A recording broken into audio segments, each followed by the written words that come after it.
Break के बाद एक बार फिर से आपका स्वागत है। अब आपको सीधी तस्वीर उत्तराखंड के रुड़की से दिखाते हैं, जहां पर सीएम पुष्कर सिंह धामी पहुंचे हुए हैं। आईआईटी रुड़की में मौजूद हैं। क्या कुछ कह रहे हैं आपको सुनवाते हैं। बुनियादी ढांचे के विकास पर पूरी तरह से ध्यान केंद्रित कर रहा है और आज भारत पूरी दुनिया को दिशा देने वाला भारत बनने की ओर आगे बढ़ रहा है। भारत आज शक्तिशाली भारत, पूरे दुनिया को दिशा देने वाला भारत, नेतृत्व करने वाला भारत, ऐसा भारत आदरणीय प्रधानमंत्री जी के नेतृत्व में बन रहा है। मैं आज के इस अवसर पर आदरणीय प्रधानमंत्री नरेंद्र मोदी जी का आभार व्यक्त करना चाहता हूं कि पहले के ये जो G20 जैसे जितने भी समिट होते थे, जितने भी इस प्रकार के राष्ट्रीय अंतर्राष्ट्रीय स्तर के कार्यक्रम आते थे जिसमें विश्व के प्रतिनिधि भाग लेते थे, वो कुछ एक स्थानों पर कार्यक्रम होकर समाप्त हो जाया करते थे। यानी कि हमारे बड़े शहरों में दिल्ली, बम्बई, कोलकाता, बेंगलोर, मद्रास, ऐसे बड़े शहरों में ही कार्यक्रम होते थे और कार्यक्रम होने के बाद देश के लोगों को पता भी नहीं लगता था कि कौन से कार्यक्रम हो रहे हैं। एक दिन अखबार में आ जाता था, मीडिया में आ जाता था। लेकिन ये पहला अवसर है जब भारत को आदरणीय प्रधानमंत्री मोदी जी के नेतृत्व में G20 की अध्यक्षता मिली और ये G20 के जितने कार्यक्रम हुए वो G20 के कार्यक्रम एक स्थान पर, दो स्थान पर, 5 स्थान पर, 10 स्थान पर, 20 स्थान पर नहीं हुए, बल्कि देश के कोने कोने पर हुई। हर देश के छोटे छोटे स्थानों पर ये G20 के कार्यक्रम हुए और इससे हमारे भारत का सामर्थ्य पूरी दुनिया को दिखा कि भारत का कोई भी कोना आज विकास की जो ये दौड़ है, विकास की रफ्तार है, उसमें आगे निकल गया है। सभी मेजबानी कर सकते हैं और उत्तराखंड के अंदर भी हमारे राज्य में, चूंकि इतना बड़ा राज्य नहीं है, लेकिन उसके बावजूद भी हमको एक नहीं, दो नहीं, बल्कि 3-3 G समिट की जो है मेजबानी करने का अवसर हमको मिला है और इस दायित्व को हमने बहुत बखूबी निभाया भी है। बहुत शानदार तरीके से हमने इस काम को पूरा किया और तीनों बैठकों को सकुशल हमने संपन्न करवाने के साथ ही जो हमारी देवभूमि का संदेश है, अतिथि देवो भव, उसका भी संदेश उन प्रतिनिधियों को, आए हुए मेहमानों को भली भांति देने का काम उत्तराखंड के लोगों ने किया है। जब मैं G20 की बैठकों में विभिन्न देशों के जो आए हुए डेलीगेट्स से, जो प्रतिनिधि थे, उनसे मिला और जब उनका भारत के प्रति मैंने प्रेम देखा तो सच बताऊं तो वह पल मेरे लिए बहुत ही अविस्मरणीय थे, जब मैं विदेश के प्रतिनिधियों की आंखों में भारत के लिए एक प्रेम और विश्वास देख रहा था।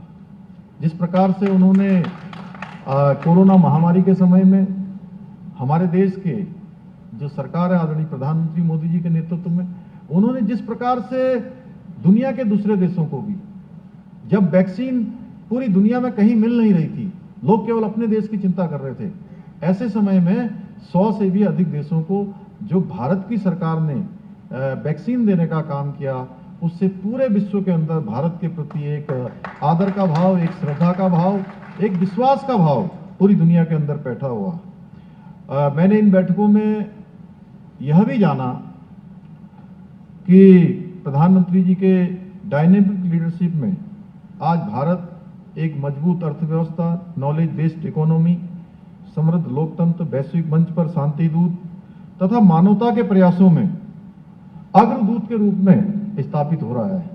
आप सभी ने देखा होगा कि रूस यूक्रेन युद्ध के समय में हमारे पूरे भारत के बहुत सारे विद्यार्थी जो यूक्रेन में फंस गए थे और सीएम पुष्कर सिंह धामी को आप सुन रहे थे। भारत ने ज्यादातर देशों को वैक्सीन दी, अपने संबोधन में कहा। तो G20 इम्पैक्ट कार्यक्रम का आयोजन आईआईटी रुड़की में किया गया, जिसमें सीएम पुष्कर सिंह धामी पहुंचे हुए थे और इस दौरान उन्होंने G20 के तमाम जो बैठकें हो रही हैं, जिसमें 3 बैठकों का मौका उत्तराखंड को दिया गया, उसको लेकर जिक्र किया और कहा कि भारत तेजी से विकास कर रहा है। तो भारत ने ज्यादातर देशों को वैक्सीन दिया। इसके साथ ही भारत किस तरह से तेज गति से विकास की ओर अग्रसर है, इसका जिक्र किया।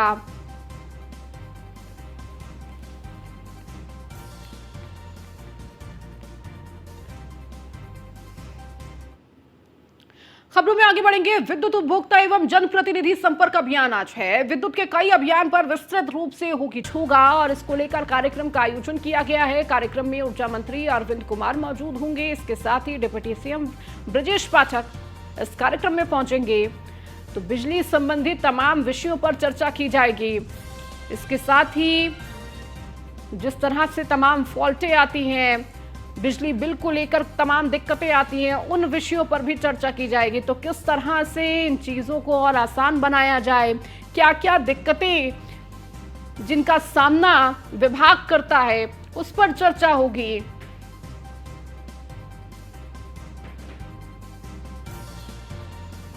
और अधिक जानकारी के साथ एसके वाजपेयी हमारे संवाददाता हमारे साथ जुड़ चुके हैं। एसके, विद्युत उपभोक्ता एवं जनप्रतिनिधि संपर्क अभियान आज है और इस कार्यक्रम को लेकर तमाम तैयारियां की जा रही थी और कहीं ना कहीं विद्युत से जुड़ी तमाम विषयों पर चर्चा होगी।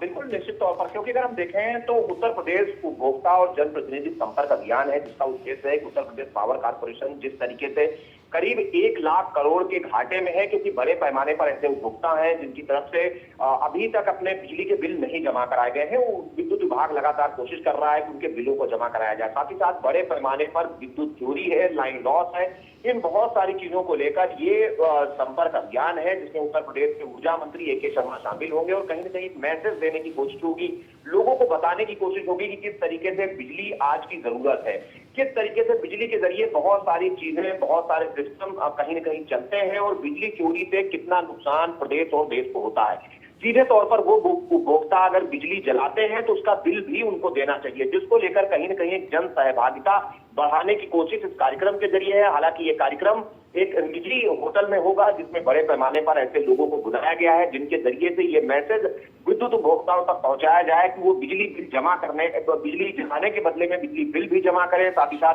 अगर कहीं पर चोरी होती है तो उसकी शिकायत करें, अगर कहीं पर लाइन लॉस जैसी समस्याएं हैं तो उसकी भी जानकारी विभाग को दें, ताकि विभाग समय रहते इन चीजों को दुरुस्त करा पाए। ठीक है, इसके बहुत शुक्रिया इस जानकारी को देने के लिए।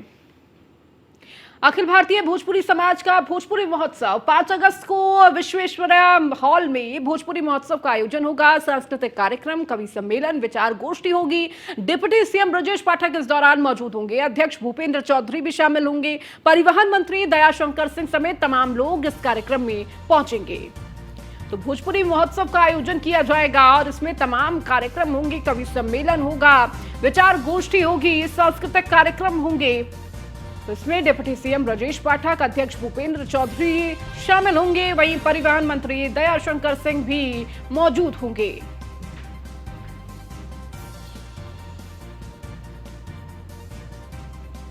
तो अखिल भारतीय भोजपुरी समाज का भोजपुरी महोत्सव 5 अगस्त को आयोजित किया जाएगा।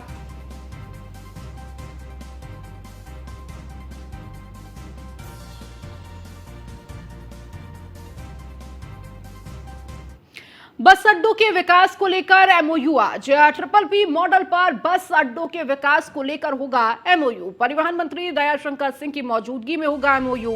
तो मेसर्स ओमैक्स लिमिटेड के बाद होगा एमओयू। वीएलटीडी और पैनिक बटन की सेवा का भी होगा शुभारंभ। दोपहर 2 परिवहन निगम मुख्यालय में इस कार्यक्रम का आयोजन होगा। तो मेसर्स ओमैक्स लिमिटेड के बाद होगा एमओयू ये। तो वीएलटीडी और पैनिक बटन की सेवा का शुभारंभ होगा। और अब खबर अयोध्या से, जहां रामलला की प्राण प्रतिष्ठा से जुड़ी बड़ी खबर आपको दे दें। रामलला की प्राण प्रतिष्ठा 21 और 23 जनवरी के बीच संभव है। कोषाध्यक्ष स्वामी गोविंद गिरी ने इसकी जानकारी दी है। जानकारी 2024 में भगवान राम मंदिर की प्राण प्रतिष्ठा जनवरी के तीसरे सप्ताह में प्राण प्रतिष्ठा की जाएगी, जिसका कार्यक्रम होगा। तो मुहूर्त के तिथियां प्रधानमंत्री मोदी को भेजी गई हैं। देश भर के साधु संत महात्मा कार्यक्रम में शामिल होंगे। तो जल्द विराजमान होंगे रामलला और इसको लेकर तारीखों का भी जल्द ऐलान हो सकता है।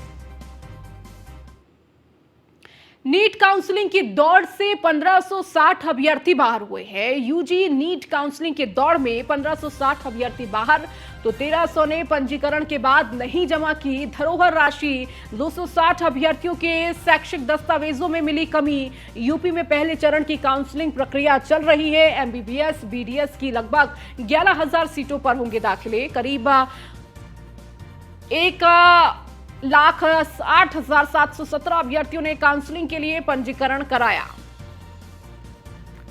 तो यूपी में पहले चरण की काउंसलिंग प्रक्रिया चल रही है। तो एमबीबीएस बीडीएस की लगभग 11,000 सीटों पर दाखिले होंगे।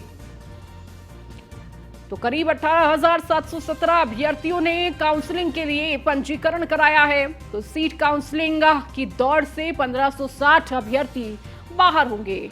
तो तमाम तरह की कमियों की वजह से ये अभ्यर्थी बाहर होंगे। तो 1300 ने पंजीकरण के बाद नहीं जमा की धरोहर राशि। तो किसी के दस्तावेजों में कमी पाई गई। तो 260 ऐसे अभ्यर्थी जिनके शैक्षणिक दस्तावेजों में कमी मिली।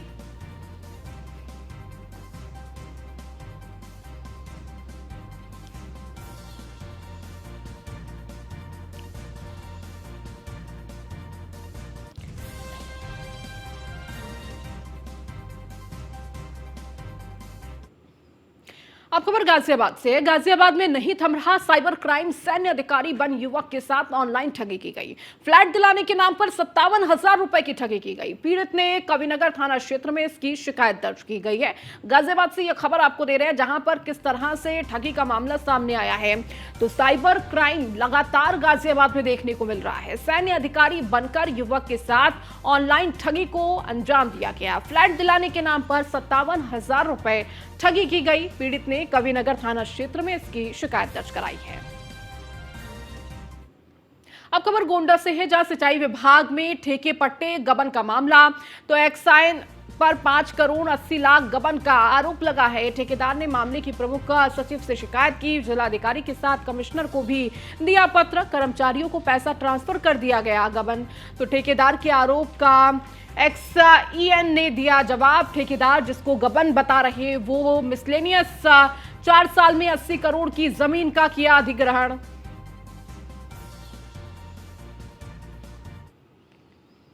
हापुड़ में NH9 पर पलटी प्राइवेट बस। हादसे में एक महिला की मौत, 5 लोग घायल बताए जा रहे हैं। कैंटर बचाने की वजह से हुआ यह हादसा। बिजनौर से दिल्ली जा रही थी प्राइवेट बस। पुलिस ने घायलों को अस्पताल में कराया भर्ती। तो गढ़ कोतवाली क्षेत्र के NH9 की यह पूरी घटना है।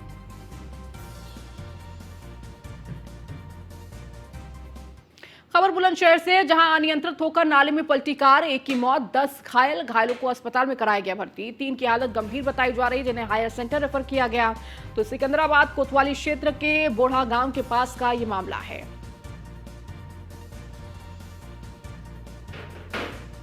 चलिए, इस बुलेटिन में फिलहाल इतना ही। बने रहिए न्यूज़ 1 इंडिया के साथ।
अब छोलिया हो या लोबिया, सफेद चने या काले चने, सब कुछ मजेदार बने। महाशय धर्मपाल जी की जन्म शताब्दी के अवसर पर MDH अपने उपभोक्ताओं का सादर धन्यवाद करता है।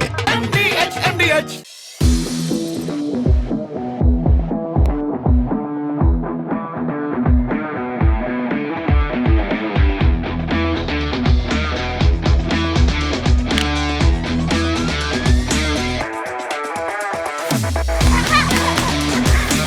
मैं चाहुंदा कि खिडारी जिहड़े ने जदों खेड रहे होण उन्हां नूं कोई घर दी चिंता ना होवे, उन्हां नूं आपदे परिवार दी आर्थिकता दी चिंता ना होवे, तां ओह वधिया खेडणगे। ਬਾਕਸਿੰਗ ਦੇ ਆਧਾਰ ਤੇ ਮੇਰੀ ਬੇਟੀ ਨੇ ਸਾਡੀ ਜ਼ਿੰਦਗੀ ਸਾਰੀ ਬਦਲ ਕੇ ਰੱਖਤੀ। ਨਵੀਂ ਸਰਕਾਰ ਤੋਂ ਸਾਨੂੰ ਆਸ ਆ, ਭਗਵੰਤ ਮਾਨ ਜੀ ਨੇ ਪਿੱਛੇ ਵਤਨ ਪੰਜਾਬ ਗੇਮਾਂ ਕਰਾਈਆਂ, ਸਾਡੇ ਹੀ ਬੱਚਿਆਂ ਦੇ ਮੈਡਲ ਆਏ ਆ, ਕਾਫੀ 11 골ਡ ਆਏ ਸਾਡੇ ਜੀ। ਭਗਵੰਤ ਮਾਨ ਜੀ ਵੀ ਸਪੋਰਟਸ 'ਚ ਵਧੀਆ ਰੁਚੀ ਰੱਖਦੇ, ਜਿਵੇਂ ਉਹ ਖੁਦ ਵੀ ਵਾਲੀਬਾਲ ਦੇ ਪਲੇਅਰ ਰਹੇ ਹਨ। ਸਾਨੂੰ ਆਸ ਆ ਵੀ ਉਹ ਪਲੇਅਰਾਂ ਦੀ ਉਹ ਸਥਿਤੀ ਨੂੰ ਜਾਣਦੇ ਆ ਵੀ ਕਿਵੇਂ ਇੱਕ ਨਾਰਮਲ ਘਰ 'ਚੋਂ ਉੱਠ ਕੇ ਬੰਦਾ ਗੇਮ 'ਚ ਆਉਂਦਾ, ਗਰੋ ਕਰਦਾ।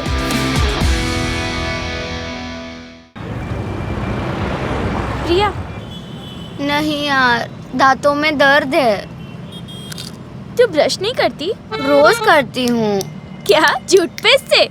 मतलब देख, एक सच होता है और उसका ऑपोजिट। सच का ऑपोजिट झूठ। तो जिससे तू ब्रश करती है वो है झूठ पेस्ट। और तू किससे करती है? वो देख, मैं ब्रश करती हूँ दंत कांति से। ये साधारण टूथपेस्ट नहीं, टूथपेस्ट है। पतंजलि दंत कांति अकरकरा, नीम, तोमर, बबूल, पुदीना, लौंग, पीपली जैसे 16 आयुर्वेदिक तत्वों का मिश्रण जो दांतों की सड़न, कैविटी, पायरिया से लड़े और दांतों और मसूड़ों को बनाए नेचुरली मजबूत। यहाँ देश के किसानों की आय बढ़ाने के लिए, किसानों को सशक्त करने के लिए 10,000 फार्मर प्रोड्यूसर ऑर्गेनाइजेशन, कृषि उत्पादक संगठन बनाने की योजना भी लॉन्च की गई। प्रधानमंत्री श्री नरेंद्र मोदी जी के एफपीओ के मंत्र को अपनाकर उत्तर प्रदेश के मुख्यमंत्री श्री योगी आदित्यनाथ जी ने प्रदेश के किसानों में नई ऊर्जा का संचार किया है। एफपीओ के द्वारा अब किसानों के न केवल मोल भाव की क्षमता बढ़ी है, बल्कि खाद, बीज, उर्वरक, परिवहन और भंडारण की लागत में अभूतपूर्व कमी आई है। प्रदेश में अब तक 2749 से अधिक एफपीओ रजिस्टर कराए जा चुके हैं। ये उत्तर प्रदेश की डबल इंजन सरकार की कोशिशों का ही परिणाम है कि आज प्रदेश का किसान खुशहाली की राह पर चल पड़ा है और लिख रहा है अपनी जीत की कहानी। किसानों की मददगार डबल इंजन की सरकार। 30 दुर्लभ जड़ी बूटियों से निर्मित केश कांति एडवांस हेयर ऑयल बालों को झड़ने से बचाए, नए बाल उगाए व असमय सफेद होने से मुक्ति दिलाए। मैं सिर्फ राघव भोग आटे की रोटी खाता हूँ और क्या चटपटा है राजेश मसाला। अच्छा, ट्राई करिए। टेस्ट मस्त, जबरदस्त राजेश मसाला।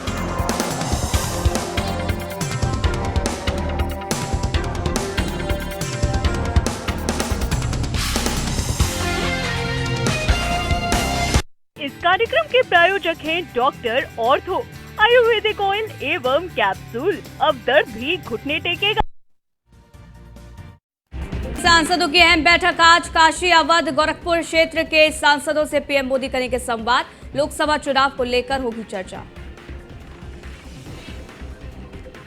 राष्ट्रपति द्रौपदी मुर्मू से आज मिलेंगे इंडिया गठबंधन के नेता। राष्ट्रपति के सामने रखेंगे मणिपुर की स्थिति। 29 और 30 जुलाई को इंडिया दल के नेताओं ने किया था मणिपुर का दौरा। लोकसभा में दिल्ली अध्यादेश बिल पर थोड़ी ही देर में होगी चर्चा। बीजेपी ने अपने सांसदों को जारी किया व्हिप। आज बिल पास करा सकती है सरकार। 21 से 23 जनवरी के बीच अयोध्या में हो सकती है रामलला की प्राण प्रतिष्ठा। पीएम मोदी को भेजी गई मुहूर्त की तिथियां। देश भर के साधु संत महात्मा कार्यक्रम में होंगे शामिल। नू हिंसा के बाद पूरे हरियाणा में हाई अलर्ट। आज मानेसर में होगी महापंचायत। अब तक 22 लोगों पर एफआईआर, 15 अरेस्ट। अब तक 150 लोगों से पूछताछ।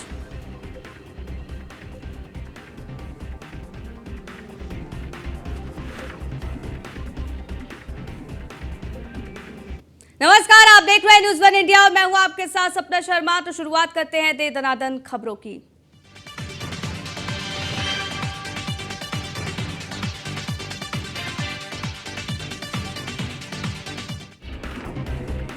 दिल्ली में आज एनडीए सांसदों की होगी अहम बैठक। प्रधानमंत्री मोदी सांसदों से करेंगे संवाद। काशी, अवध, गोरखपुर क्षेत्र के सांसद बैठक में रहेंगे। लोकसभा चुनाव को लेकर सांसदों से होगा संवाद। अनुच्छेद 370 हटाने के फैसले पर चुनौती देने का मामला। सुप्रीम कोर्ट की संविधान पीठ मामले में आज करेगी सुनवाई। जम्मू कश्मीर से अनुच्छेद 370 हटाने के फैसले को चुनौती, सीजेआई डीवाई चंद्रचूड़ की अध्यक्षता में होगी सुनवाई। सीएम योगी के समक्ष नगर विकास विभाग का प्रेजेंटेशन विकास योजना के संबंध में प्रस्तुतिकरण किया गया। सीएम ने कहा 17 निगमों में जल भराव की स्थिति का सर्वे करें सीएम। सीएम ने कहा जल जमाव की समस्या का समाधान करें सुनिश्चित, जन्म मृत्यु प्रमाण पत्र की व्यवस्था हो ऑनलाइन, नगर योजना के 16 इंडिकेटर्स के डाटा उपलब्ध हो। गाजियाबाद में गेमिंग ऐप के जरिए धर्मांतरण का मामला, सूत्रों के मुताबिक आरोपी बद्दो और नन्नी के खिलाफ आरोप पत्र तैयार, पुलिस ने आरोपियों के खिलाफ आरोप पत्र तैयार किया। कानपुर में अस्पताल में इलाज के दौरान प्रसूता की हुई मौत, प्रसूता की मौत के बाद परिजनों ने अस्पताल में जमकर किया हंगामा, अस्पताल के डॉक्टरों पर गलत इलाज करने का लगाया आरोप।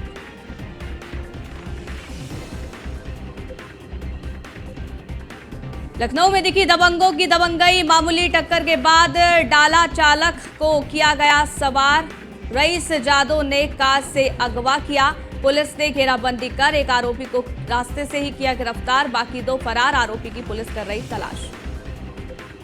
गाजियाबाद में बड़े डेंगू के मरीज, एक मरीज की डेंगू से हुई मौत, स्वास्थ्य विभाग के आंकड़ों के अनुसार आज 5 डेंगू के पॉजिटिव केस मिले। पीलीभीत में नहर में डूबकर युवक की हुई मौत, मौके पर पहुंचे पुलिस और परिजन कर रहे युवक की तलाश। हरदोई में बाल संप्रेक्षण गृह में कैद 15 बाल कैदियों की बिगड़ी तबीयत, सभी को अस्पताल में कराया गया भर्ती, बीते 5 दिनों से बुखार, सिर दर्द, बदन दर्द के चलते बीमार चल रहे बाल कैदी।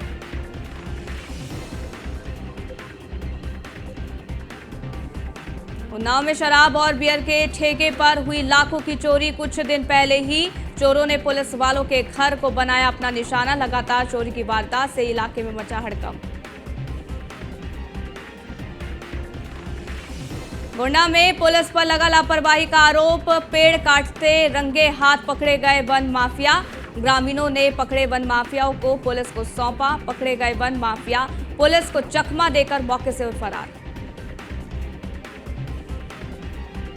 श्रावस्ती में राप्ती नदी के पुल से युवक ने लगाई छलांग, स्थानीय लोगों ने पुलिस को दी सूचना, मौके पर पहुंची पुलिस गोताखोरों की मदद से युवक की कर रही है तलाश। युवक ने आत्महत्या करने से पहले बनाया था वीडियो, पत्नी की बेवफाई और पति के साथ अवैध संबंध से परेशान होकर युवक ने नदी में लगाई थी छलांग। बरेली में 11वीं की छात्रा से युवक ने की छेड़छाड़ का विरोध करने पर जहरीला पदार्थ खिलाकर लगाया गया आरोप, इलाज के दौरान छात्रा की हुई मौत। अमेठी में नदी में डूबकर युवक की हुई मौत, दोस्तों के साथ नदी में नहाने गया था युवक, बारिश के चलते नदी में ज्यादा था पानी, जिसके चलते नदी में डूबा युवक, मौके पर पहुंची पुलिस ने युवक के शव को पोस्टमार्टम के लिए भेजा। बुलंदशहर में गला रेतकर युवक की हत्या, दुकान बंद कर घर लौटते समय संदिग्ध परिस्थितियों में गायब हो गया था युवक, परिजनों ने अज्ञात हत्यारों के खिलाफ दर्ज कराई एफआईआर। प्रयागराज में डीजे में महिलाओं के साथ डांस करने को लेकर हुई मारपीट में कई लोग हुए घायल, मौके पर पहुंची पुलिस ने घायलों को अस्पताल में कराया भर्ती। कुशीनगर में महिला का सिर कटा शव मिलने से मचा हड़कंप, नदी में महिला का शव, महिला के शरीर पर नहीं थे कपड़े, मौके पर पहुंची पुलिस कर रही मामले की जांच। हाथरस में छात्रों के 2 गुटों में हुई जमकर मारपीट में 4 लोग हुए घायल, मारपीट का वीडियो सीसीटीवी कैमरे में हुआ कैद। बलिया में भतीजी को परेशान कर रहे दामाद को समझाने गए ससुर को दामाद ने मारी गोली लगने से ससुर की हुई मौत, मौके पर पहुंची पुलिस ने दामाद पर मुकदमा दर्ज कर गिरफ्तार किया। उन्नाव में सवार